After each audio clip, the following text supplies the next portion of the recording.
You're with us here on a fresh new edition of Trading Hour. I'm Prashant Nair. With me today, my colleague Surabhi Upadhyay. The market is up 25 points, and there isn't very much by way of great action or great momentum on the index.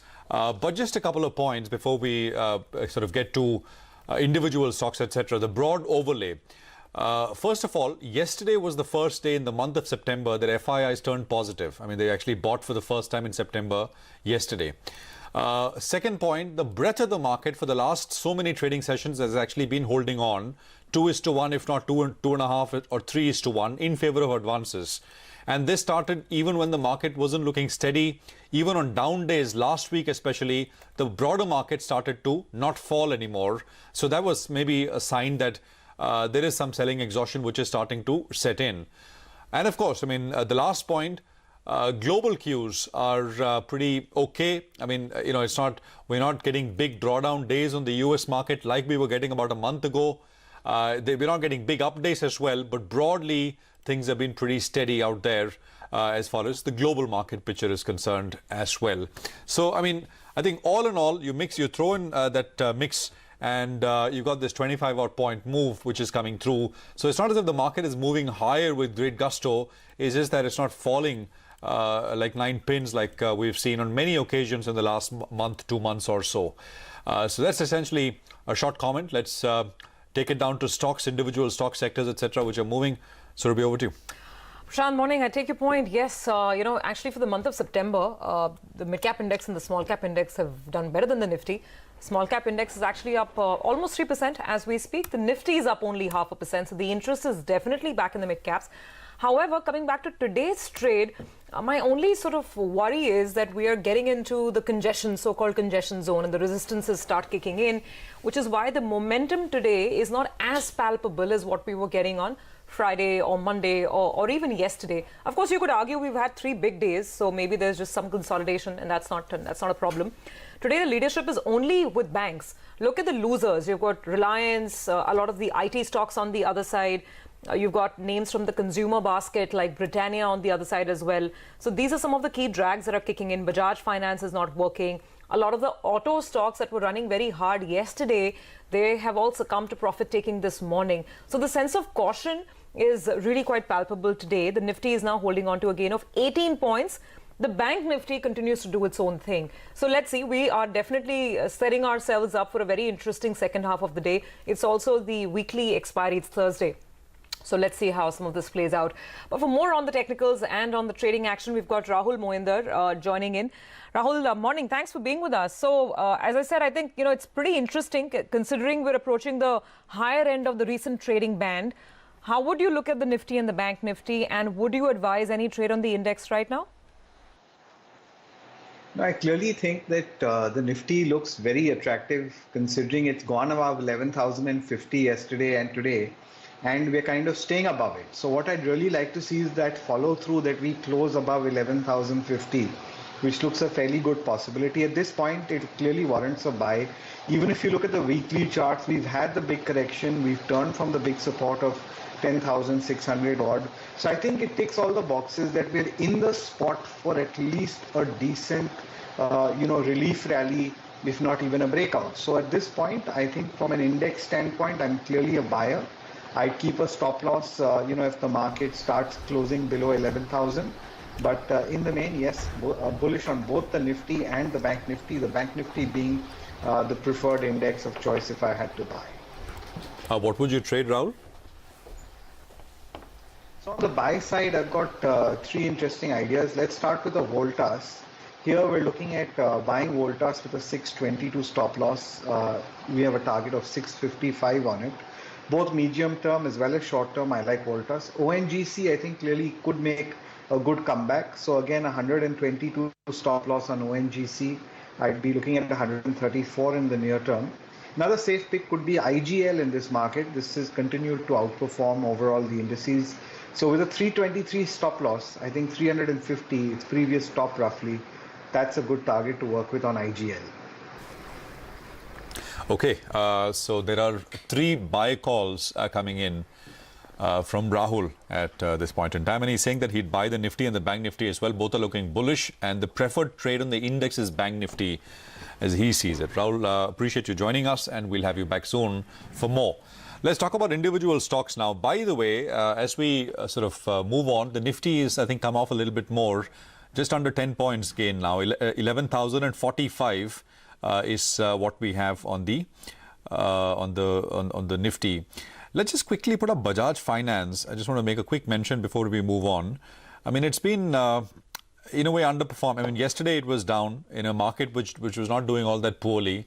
Today, I mean, it didn't come up at all. So no participation from Bajaj Finance is down about 25 rupees.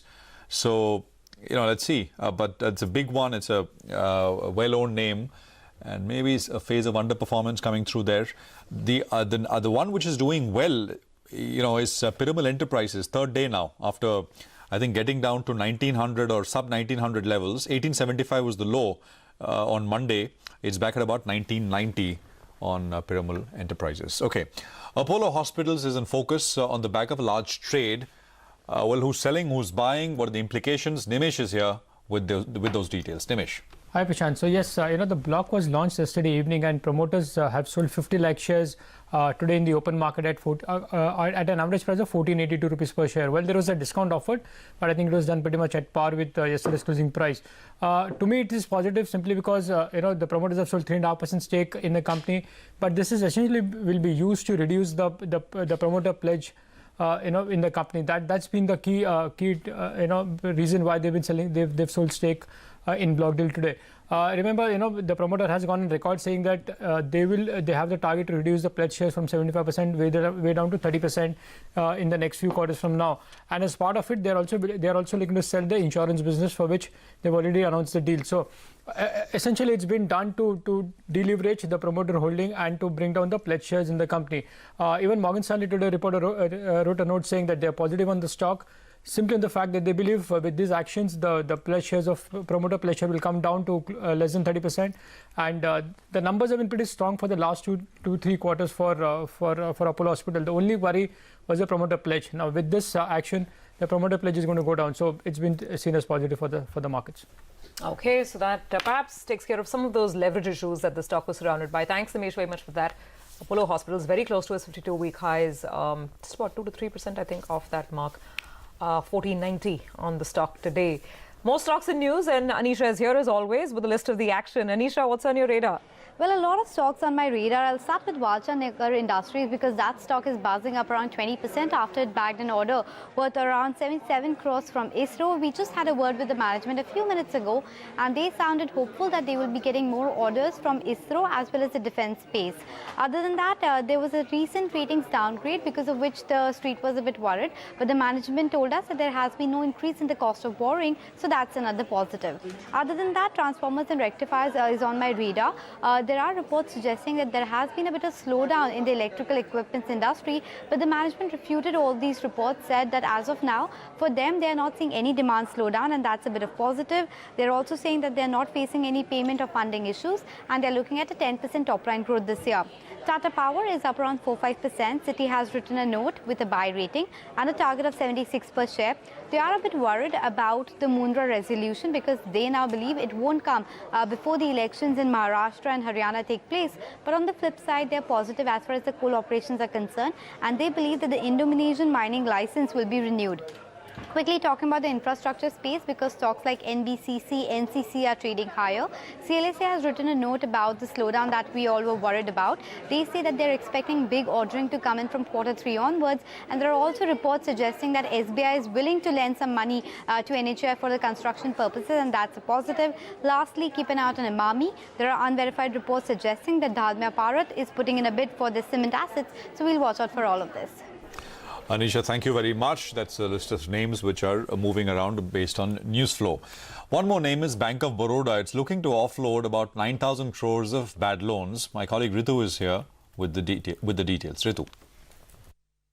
In a bid to recover some of its dues, we're given to understand Bank of Baroda is looking to sell almost 9,000 crore rupees of bad loans that are sitting on its books for sale to other banks, financial institutions, or even asset reconstruction companies.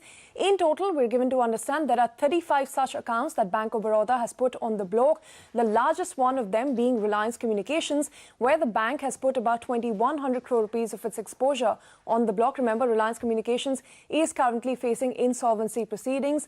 There are other such accounts in this list that are also under IBC as we speak. Some of the key accounts that the bank has put up for sale include Alok Industries, Gammon India, Amtech Auto, Asian Color Coated Ispat, ISMT, Lanco Solar, among others. What is interesting is that the bank is looking to conduct these transactions on a 100% cash basis, something which we understand from industry sources could prove to be a problem when the bank is looking to sell these assets. And this is not the first time that some of these names have appeared, and this is not the first attempt that Bank of Baroda is making to sell some of these accounts. Remember, after the merger in the first quarter, Bank of Baroda has now reported slippages of over 5,500 crore rupees and gross NPAs of well over 10%. Okay, all right, Ritu, thanks very much for that. Well, right now we need to move on and get you some market opinion. We spoke with Gautam Dugard of Motilal Oswal Financial Services earlier in the morning. He says it is difficult for the index to go beyond 12,000 in the current environment. However, he also says that this is a great time, a good opportunity to be buying quality stocks. I sense that we are in for another couple of rounds of earnings downgrade.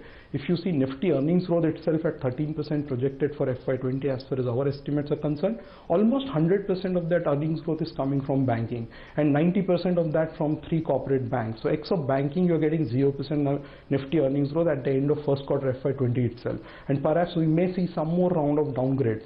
So earnings is not allowing you any justification for further re-rating as far as valuations are concerned, and specifically for mid caps and small caps there is enough opportunity. So I would say as a substance of all this is that to visualize Nifty beyond 12,000 looks very, very difficult. I think the pullback that you have seen specifically for Tata Motors is on the back of the China news flow as well, and also that the base will now start becoming slightly more benign as we speak. Perhaps the festive season hasn't begun on a very positive note for a lot of these names, and also for discretionary consumer categories, but it's still too early.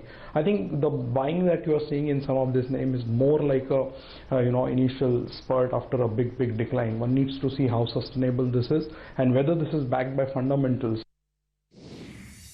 What is needed for revival is the improvement in consumer incomes first and sentiment second, because as we all know, the consumer income growth over the last 5 years has been absolutely tepid. For Bata, we have seen significant turnaround on the ground operations, their expansion plans. So yes, if somebody has a long-term view from a 3 to 5 years perspective, a lot of these names are offering an entry opportunity. If you look at Titan for that matter, it's corrected almost 15-20%, and we are seeing a gold price inflation after a long time. Okay, so that is Motilal Oswal with their perspective on the market. Well, the drop continues. When I say drop, I mean the drop off from the day's high. So we had about 25 points 10 minutes ago. There's 2 points left in it. 11,038 is where we are on the index at this stage. The Bank Nifty, I think, is also come off. That should come up. It's up 187 points, 0.6% higher. We slip into our first break here on Trading Hour. We come back. We take stock of what's happening in oil prices. Oil sold off about 2.5% overnight. It's showing up in stocks. I mean, I think we just had Indigo